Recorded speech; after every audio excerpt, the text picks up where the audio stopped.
Welcome to the Awesemo Early Bird Podcast. It's your old pal Emac coming to you with one Adam Ship, my money share, as we get ready for a sort of split slate here on Thursday. We are so happy it's Thursday here on the Early Bird Podcast. We're going to talk about presenting sponsor Yahoo. Check out any spotlight hitters and stacks article. Third paragraph will have the link and instructions along with the promo code on how you can get up to $30 in your initial DFS deposit matched by Yahoo in Yahoo Sports Rewards points, YSRPs, which are available for immediate use into any contest.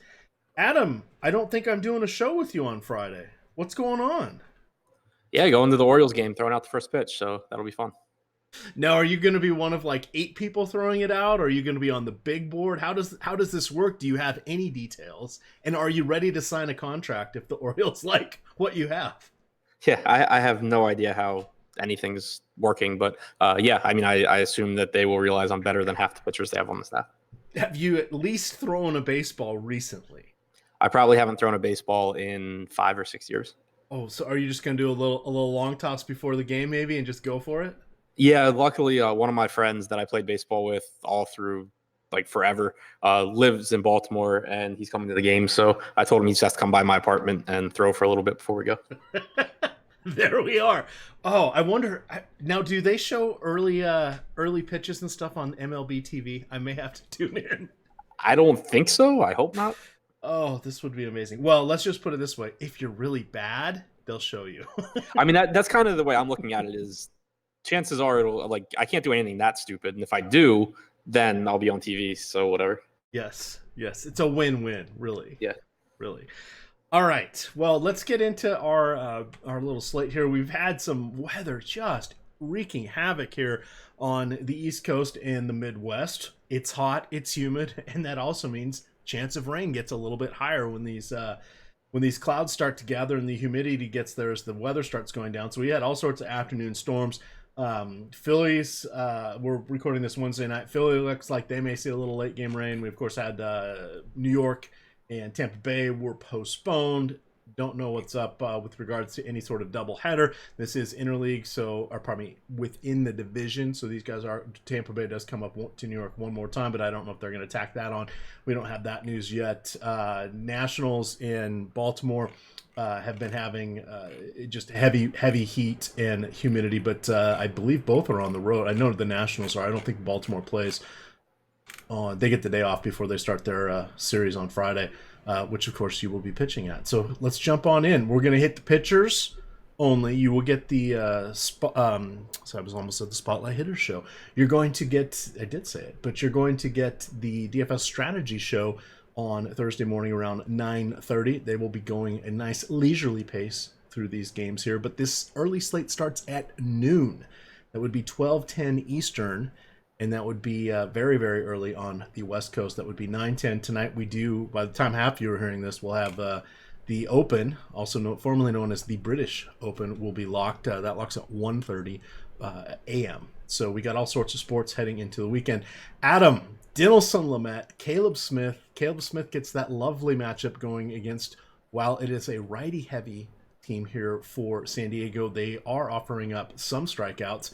They are coming in with a 3.9 implied run total, which is actually one of the lower ones we see for San Diego. And Miami is returning the favor with a 3.7. They're going against Dinelson Lamet. I think this is where we're going to start with our pitching on this slate. And by the way, we have 2 other good aces coming in the background here. Talk to me here about the Miami Marlins and the San Diego Padres. Yeah, really interested in both of these pitchers. Favorable matchup for both. Both have really good strikeout stuff. Lamet, obviously, we don't have a huge sample size on him because he missed all of last season with Tommy John surgery. But when he debuted in 2017, he was lights out against righties, and that's going to pretty much be what he sees from the Marlins. He's thrown a little bit over 1,000 pitches to right-handed hitters in his major league career, 34.5% strikeout percentage, 292 expected WOBA. So really good numbers there, a really good park for pitchers as well. I don't really see any reason not to like Lamet. And then on the other side for Caleb Smith, really good strikeout stuff as well. He has one of the higher strikeout percentages on the slate at 30.5%. Just, a good pitcher facing a lot of righties, but he does a fine job of striking righties out. The only issue is that he'll give up some power to them. 216 expected ISO this year against right-handed hitters, and the Padres do have a lot of power. That being said, the ballpark does help Smith a bit as well. So I think that he's a very good option also. Yeah, and if we look at Smith, his last 457 righties faced, so that would be his career numbers as well. He has, though he has given up a 212 ISO, it is a 29.3 strikeout rate. That is pretty impressive against opposite-handed hitters. Continuing along here, we have Ross Stripling going into Philadelphia, taking on the Phillies as the Dodgers and Phillies finish up their series. On the other side, you have Aaron Nola, who has been pitching better recently, but tough matchup. Offered here by the Dodgers. They do have A.J. Pollock back. Max Muncy got a little dinged up, left the game early on Wednesday night, but Corey Seager is back as well. So Dodgers mostly at full strength here. Gives me a little pause. And then Stripling, he's going to have to face Harper. Jay Bruce is on the DL, so there really aren't any other lefties for Philly. So potentially we consider Ross Stripling here. How many pitches do we think Stripling's going to go in this one? I don't have in front of me how many he threw. I'm getting it there. I was trying to buy one of us time. He's thrown 68 in his last start, 71 in the one before that, and 81 in the one prior to that. So I would say something in the low 70s. 75 would probably be about where I think he will be. Yeah, that seems reasonable. Mediocre, middle of the road matchup against Philly. Stripling's a pretty decent pitcher, and while there are some really good pitchers at the top of this slate, the bottom leaves a lot to be desired. So I don't mind getting to some Stripling. Yeah, and that's the $7,700 there on DK. Yahoo has not yet posted their contests. Let me see what DraftKings, or probably what FanDuel has here. FanDuel's got Stripling at 7,000. Nola is at 10. The two pitchers we talked about earlier, Caleb Smith 8,500. That kind of bounces or jumps out, and then we've got Dinelson Lamet at 68. So if you're looking to go with a little bit of savings, that's not the worst place to go. Perhaps we find some hitters that you really, really like. Any thoughts on Nola in this matchup? It's going to be really tough. I think he's a good pitcher, obviously, but you talk about the high upside guys at the top in Nola, Smith, Lamet, and then Chris Sale, who we haven't touched on yet. And he's clearly got the toughest matchup out of that group facing the Dodgers. He also on DraftKings is the most expensive pitcher. He's more expensive than Chris Sale for, I have absolutely no idea what reason, but it makes no sense. It's going to be really tough for me to justify getting to Aaron Nola at a more expensive price tag than Chris Sale against anyone, much less against the Dodgers, and at a more expensive price tag than Smith against the Padres or Lamet against the Marlins, both in Miami. It's okay. Here's why. 3 starts for Chris Sale against Toronto. Yes, he is 10,000 even. We're just jumping right to this game. In 3 starts against Toronto, he's only managed 14 2/3 innings. He's lost 2 of the games. No decision in the other. He's given up 13 home runs, 13 earned runs, 4 home runs, 16 strikeouts. That's probably why it is, Adam. The Toronto Blue Jays, they own him. An 8 ERA, 1.84. This is the Sean V pricing model. So like I said, there's no reason for Chris Sale to be $10,000 here. Oh, good God. So, wow, if you're going to guess on the 2 pitcher sites, we don't have the Yahoo price yet, but I would suspect we have 8 pitchers, 50%, maybe higher on sale. Is this going to be one of those? I expect it to at least be in that range. Okay. The only reason that I would say that I might not end up with 100% is because of Smith and Lamet, but it's just you're getting one of the best pitchers in baseball. He has the highest strikeout percentage on the slate. He's facing a Toronto team. It's a middle of the road matchup. But 34.3% strikeout percentage, 5.8% walk percentage, 28.5% K minus BB percentage is the highest on this early slate by about 5 points, 3.1 xFIP. Yeah, he's had some rough starts against Toronto, and you can always make an argument for fading, a really popular pitcher on a 4-game slate, but I think I'll be able to find other ways to differentiate. All right. Just when you thought the pitching couldn't get any worse for Toronto, Clayton Richard gets hurt. So that means Thomas Pannone is going to be Pannone. They don't have his pronunciation there. He's coming back up from the minors to make a start. He has kind of sucked in the majors thus far this season. In the minors, he has actually not been too bad. So he's got 21 innings there with AAA Buffalo. He has a 1.7 ERA and a 1.01 whip. That's sort of solid. Let me see. Let's look at some game logs here to see what he has done. Apologies for the riveting podcasting here. So he pitched on the 14th, went 60 pitches, 76 pitches on the 4th. And then prior to that, looks like he was bouncing between the minors and the majors, did not make a start or did not pitch in the majors, but then 102 in the minors. But that was 3 weeks ago. So that was on June 29th. So I got to figure he's good for 70, 80 pitches. But Adam, do we want 70 or 80 pitches against the Boston Red Sox? I guess if you're taking Red Sox backs, you do.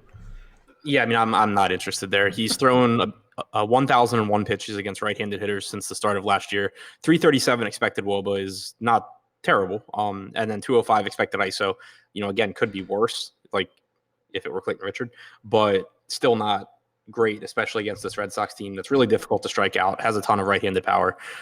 He's not a total gas can, like you said, but the Red Sox still obviously a really good offense that does not give him a lot of upside. All right, final early game. We've got Ross Detweiler and Brad Keller. Keller at 5,500 against the Chi Sox. That seems like an intriguing option there. If you pair him with Sale, you can kind of do whatever you want. Upside could be a little bit capped because let's face it, Brad Keller is no Glenn Sparkman. However, the price point there, it also costs you another pitcher that could be named Dinelson Lamet or Caleb Smith. How are you feeling about Brad Keller, Chris Sale, and a bunch of Boston bats as the likely chalk combo? He's where I'll probably go a lot for SP2 because with it being a 4-game slate, there's just limited value. Obviously you don't have any cheap pitching outside of Detweiler and Keller. Even if you're going to Stripling, you're paying, a decent price tag where you can almost get to Lamet, but there's also expensive offenses. Like the Dodgers are reasonably expensive. So are the Red Sox. Those are the two offenses I think stand out as, the most, the best offenses on the slate. So you have to save money somewhere. And Keller lets you do that. So, I think he'll be popular, and I think you could certainly make an argument for pivoting to Ross Detweiler simply for ownership reasons in that price range. Not that he's any good either, but it's obviously a favorable matchup against the White Sox. It's a pitcher in Keller who's fully stretched out. He's not particularly good at pitching, but he's breathing and facing the White Sox. Yeah, and just for those that, just so you don't think I'm completely bailing, I'll circling back on Ross Detweiler. Don't play him. Since he left the Nationals in 2015, he played for Texas and Atlanta, had over a 6 ERA. In 16, he played for Cleveland and Oakland, had just shy, 5 ERA. And then in 2018, he pitched, one game for the Mariners, one start, 5.6 ERA, and then this will be his third start, fourth appearance for the White Sox. He has just shy of a 6 ERA. There's literally nothing to see here with him, which is why I skipped him. Yeah, so how much worse than Brad Keller do you think he is? Do I think he is? I think he is. Brad Keller at least does not give up power. We do know that Eloy Jimenez is on the DL. I think I would rank him last amongst all. I would rank him last. So would I. But what I'm getting at is your pivot move. Yeah, I mean Keller's going to be. Everyone's going to play Sale, Keller, or so whatever. Think about this. I think that Detweiler's bad. I think that Keller is better and he's in a better matchup. But if Keller is going to be 40% owned, then Detweiler is going to be like 10. I think he beats Keller more than 1 out of 5 times. That seems reasonable. So let's talk about beating him. You really need him to get 11 or 12 DK points, and you need Keller to basically go between 5 or negative. Right? If you roster Detweiler over Keller, you just need Detweiler to beat Keller. Because they're basically the same price. No,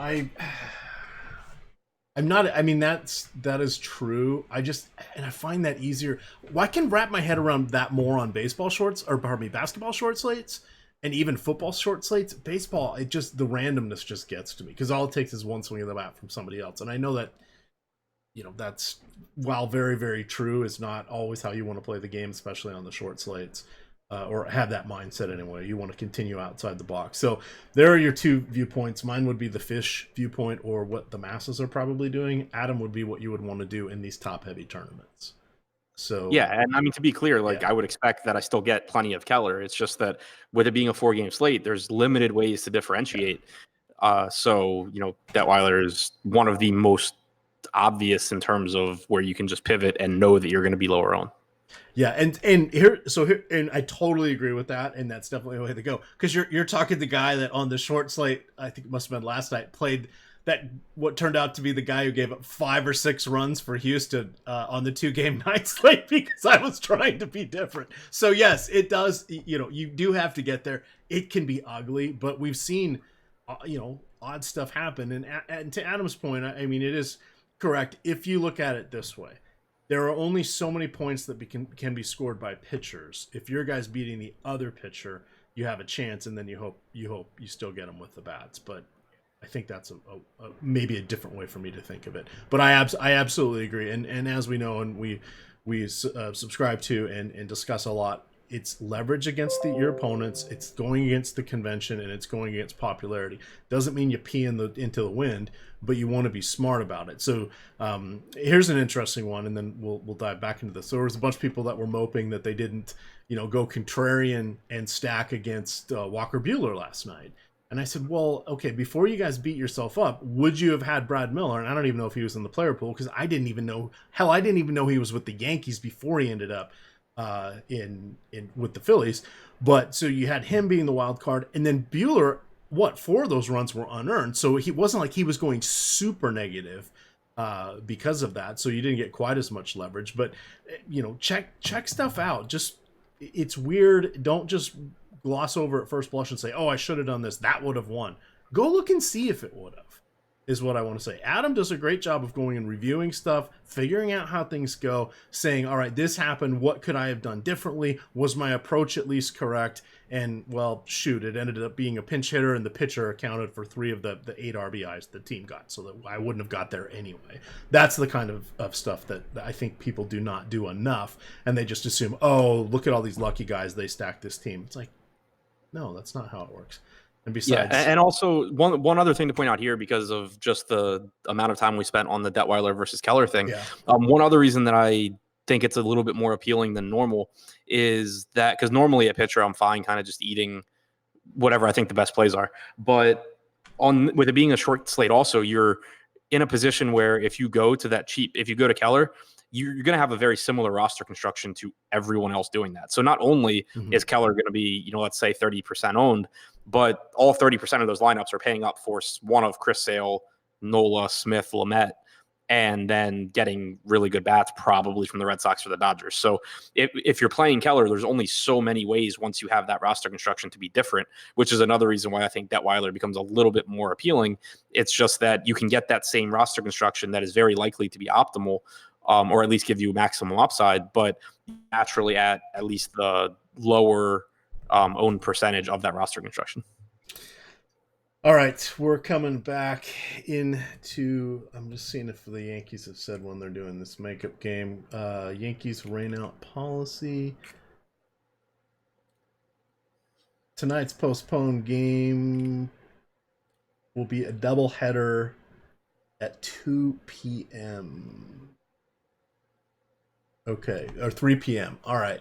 So this is where it gets tricky. So that won't be on the slate. So let's just assume they run those pitchers out first, Adam, since we've already talked about them in various different opportunities. And let's go with the slated pitchers here, which are, what happened to my Yankees? Which are going to be Domingo. Who is pitching tonight? It's Morton and Herman. Most likely. I haven't seen an announcement. Like, Herman was supposed to pitch yesterday. Okay, so I would figure he would probably be the guy that gets the nod in the better game. All right, let's just talk about Morton and Herman for now. Yeah, so I mean, either way, I don't think it's all that appealing. You have, middle of the road matchup for Domingo Herman or whoever against the Rays, but with it being, the bigger 8-game slate, you have some other pitching that you can get to at similar price points. So not really anticipating getting to a lot there. Morton's kind of appealing because his price tag has come down a bit, but still a brutal matchup against the Yankees. A tough lineup, obviously. Morton doesn't go super deep in the games either for someone in his price range. So I'm not overly interested in either arm. All right. MLB probable pitcher page right now has Domingo Herman pitching the early game, Morton the second game, and Yankees TBD for the night game. So that means maybe they'll be doing somebody with an opener. I was trying to find, I didn't keep the downloaded page from yesterday. I was just trying to see what the projected starter was. Let me just look real quick. Again, riveting podcasting. I know. Let's see. What does ESPN have? Because they always take forever to update their stuff. They actually updated half of it. Idiots. All right. Whatever. You're going to get lots of shows talking about this one. Let's get on to some pertinent stuff here, Adam. Back to the real thing. Matt Boyd, Trevor Bauer. Feels like Bauer just pitched not that long ago, but he has just been... He's been good. He has been infuriating, and he has been good again. He has $11,000. This will be the fourth time he has faced Detroit. Let's see, a little bit of a rough go. I think one of those was an abbreviated outing because of weather, but he's got about 6 innings per start, 9 earned runs, 4 home runs, 20 strikeouts in his 18 innings. He's solid all the way around, but we are paying full price. How are you feeling about going against the Motor City Kitties? Yeah, I mean, he's, I think, pretty clearly has to be like the number one pitcher on this slate facing the Tigers. He's had his issues this year, but that he's going to get a lot of pitches. That gives him somewhat of a floor because he's going to eat up innings at the very least. If he is pitching well, he'll go really deep into the game. You get a ton of strikeouts against the Tigers. The only negative is that they will probably have 4 or 5 lefties in the lineup, and they've given Bauer issues this year, but most of the left, I mean, you still have to keep in mind that you're talking about minor league quality lefties. So no reason for me not to like Bauer. All right, and Bauer comes in at top price pitcher on FanDuel as well, 10,800. His counterpart, 1,000 less, Matt Boyd going against Cleveland. We do like, if we got to target Cleveland, I would prefer to do it with the lefties. Matt Boyd is solid enough to get the job done. Not exactly the easiest of matchups because Cleveland's still relatively disciplined. This will be the third time he has faced them. He has 12 strikeouts through 12 innings, 3 home runs allowed, relatively solid numbers, but we are paying a fair price point for him. How are you feeling about Matt Boyd? Tough, or kind of tough matchup in that Cleveland really does not strike out all that much against left-handed pitching. For the season, they have struck out 19.1% of the time. 319 WOBA, 95 WRC plus. So not a great offense, but a really difficult strikeout matchup. That being said, we do have a reasonable price tag on Boyd. He does have the highest strikeout percentage on this slate at 32.1%. He also is tied with Bumgarner for the lowest walk percentage at 5.1%. So far and away the best K minus BB percentage at 27.1%. 3.35 xFIP, is really good as well. He's certainly someone you can get to just based on talent, but he's not in the best spot. All right. Yeesh. Yeah, that one. Oh, that's why this is mucking up. I've got multiple pages open. Same thing, but wrong filters on them. Let's close that one. Let's go back to this one, and let's change that filter there. Boom. Now this looks much more pleasant. All right, we have 2, 4, 6 games to go here. A lot more pitching coming, which is going to make this one a fun one. Again, keep an eye on the weather. Same cities that were troublesome on Wednesday look like they could be giving us a little bit of guff again on Thursday. Let's move into the Midwest here. Adam, we have Dakota Hudson, 5,800, going against Tanner Roark, 7,500. Roark gets to face a not as right-handed heavy lineup, as we would say in the past for the Cardinals. Matt Carpenter dinged up, so Tommy Edelman should be leading off. He is a switch hitter. Dexter Fowler, fixture in the lineup. He is a switch hitter. Colton Wong will be in the lineup most likely. He's a lefty. And then with Yasmani Grandal, Yadier Molina out, we have Matt Wieters should be in the lineup, and he is a switch hitter. How are you feeling about Tanner Roark against the Cardinals in a game with a breeze out to left at about 5 miles an hour and 90 degrees with 70% humidity? I don't really see it at this price tag. Not a good park for pitchers. Tough hitting weather, like you just said. Roark, just kind of middle of the road. I'd rather get to some cheap Cardinals bats than Roark, most likely. All right. And then any interest in Hudson? Does have that elite or borderline elite. We need to see a little bit more of a track record, but he looks like one of those guys that's going to be in the 55-60% ground ball range for the next couple seasons, probably. How are you feeling about Hudson at 5,800? A little more. It's not the end of the world if you get there. It's just the limited strikeout upside concerns me. But at 5,800, a guy that gets ground balls and can just give you 6 innings is somewhat appealing. I don't think I'll end up needing to get to a ton of him though. All right, then let's get to a fun one here. Steven Strasburg, the snowflake, potentially in 90-degree weather here in Atlanta, 60% humidity. He's going against the Bravos, who are checking in with the 5.4 implied run total. Strasburg has been very good this season. 3.5 ERA, 1.05 WHIP, which is actually in line with his career numbers.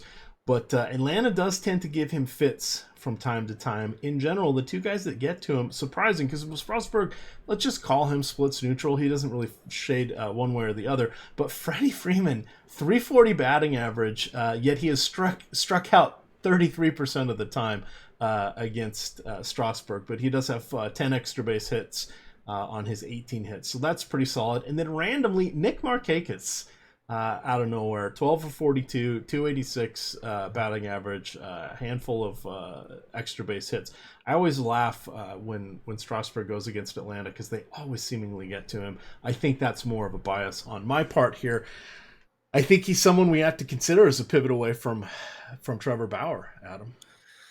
Yeah, he's certainly in play in tournaments. The thing for me is that I would rather get to Boyd for $900 less, or I'd rather just roster Bauer because it's such a good spot for Bauer. So it'll be tough for me to get to Strasburg in this tough matchup. He is a really good pitcher. There's no real question about that. 29.1% strikeout percentage, 3.16 xFIP on the season, 23% K- BB percentage, is third on the slate behind Boyd and Morton. So you can make that talent argument, but I would, if I'm going to do that, I think I would rather do it with Boyd than with Strasburg. All right, it's been about a month since they've seen Strasburg. They saw him on June 21st in Washington, and then it was right around Memorial Day weekend where he was in Atlanta, or I should say just before. Let's see.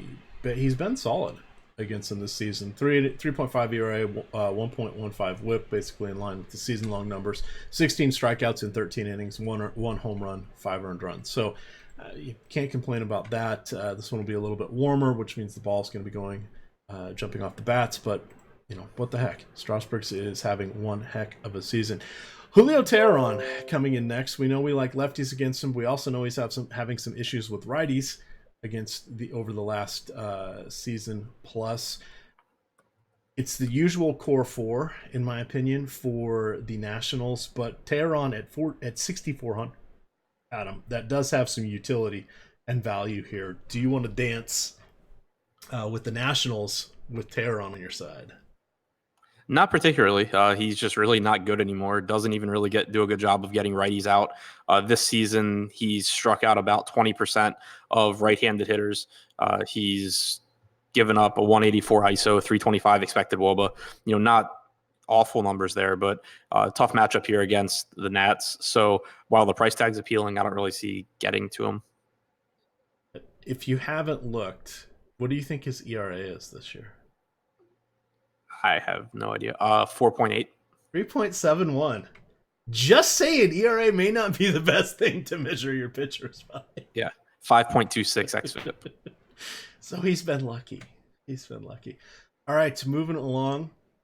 Let's see, what do we got? Minnesota's coming up. This is the lone 8 o'clock game. This one's at 8:10. We have the Oakland Athletics heading into Minnesota, starting a series here. You have Mike Fiers coming in at 7,000. Mike Fiers owns 2 of the 300 no-hitters in Major League Baseball history. He's going against Kyle Gibson at 6,800.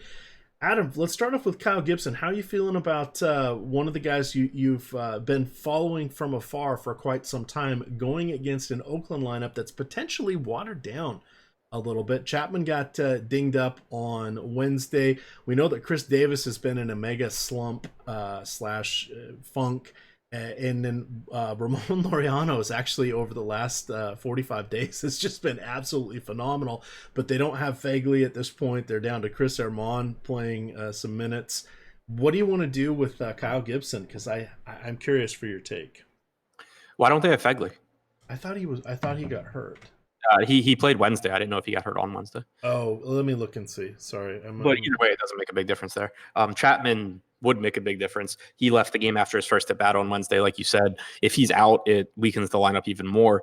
It's not the best strikeout lineup, but the price tag for Gibson on DraftKings really stands out. You know, he's barely more expensive than Julio Teheran is, and you're talking about a pitcher that struck out 25.8% of right-handed hitters this year with a 323 expected WOBA, 157 expected ISO, facing a Oakland team that probably will have 5-6 right-handed hitters in the lineup, and their lefties outside of Matt Olson aren't the best hitters in the world. So I do like Gibson at the reduced price tag. I expect that he will be my primary SP2 option.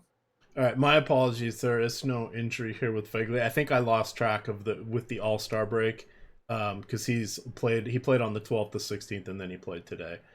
So my apologies. He may get a day off. That would be 3 in a row. So, and they're traveling from Oakland, so we'll have to see. But sorry, I was laughing because I had not realized that Chris Herman was with Oakland. Last time I remember, he was with the Mariners, and that might have been 2 years ago. So anyway, sorry, my little sidetrack there. On the other side, Mike Fiers, not the easiest matchup here. We know that the Twins are good against lefties. Hey, should not be a shocker. They are also good against righties here. Kepler, Cruz, Sano, Cave, those would be the guys I would be interested in. Do you think Fiers is able to stymie them in 86-degree weather with 60% humidity, Adam? Yeah, I don't have any interest in Fiers. He just doesn't get any strikeouts. He's facing a Minnesota team that's really good, doesn't strike out a lot, has a ton of power. I'd be much more interested in Minnesota bats. All right. That's about all the analysis we need there. Wade Miley, 8,200 going against the Los Angeles Angels of Anaheim. Trout, questionable still, but Angels are not too shabby against lefties. Wade Miley actually pretty damn decent. His last 40 starts, he has allowed more than 4 earned runs twice. That's pretty good. Wade Miley at 8,200, we'll have to think about it, but that is definitely in play on the late slates. How would you equate Wade Miley at 82 versus Matt Harvey at 48? Tough matchup there for Harvey, but that's an interesting price point. Yeah, not super interested in either one. Really tough matchup for both. Miley, obviously a better pitcher than Harvey is, but still a really tough matchup against the Angels, who may or may not have Mike Trout in that lineup. For Matt Harvey, the price tag's really appealing, and that's the extent of anything good I have to say about Matt Harvey. All right. Moving along. 2 more to go here. Yikes. Zach Davies, 5,300 going against Arizona. I'm going to check to see what the roof status is, but it's going to be over 100, so it's probably going to be close. But you got Davies going against Merrill Kelly at 6,000 even. Price is dropping there. Not the easiest of matchups going against the Brewers, but do you like either of these guys as discount dandies or potentially late slate options? Not particularly. Merrill Kelly's not very good. He's not terrible, neither is Davies, but not a lot of strikeouts in the Arizona lineup. Lot of good. Sorry, the roof will be closed through next Wednesday. There you go. Yeah, so I mean that helps the pitching a little bit, but still not a lot of strikeouts from either guy. Kelly struck out 18.5% of hitters this year. Davies is at 15.7. Reasonable walk rates from both guys. XFIP for Kelly at 4.78, 4.99 for Davies. The Diamondbacks are overall slightly below average offense, but they also don't strike out a lot. The Brewers offer some more strikeouts, but they have some really good hitters, of course, with Yelich, Grandal, and Moustakas in particular. So just really unappealing for both pitchers.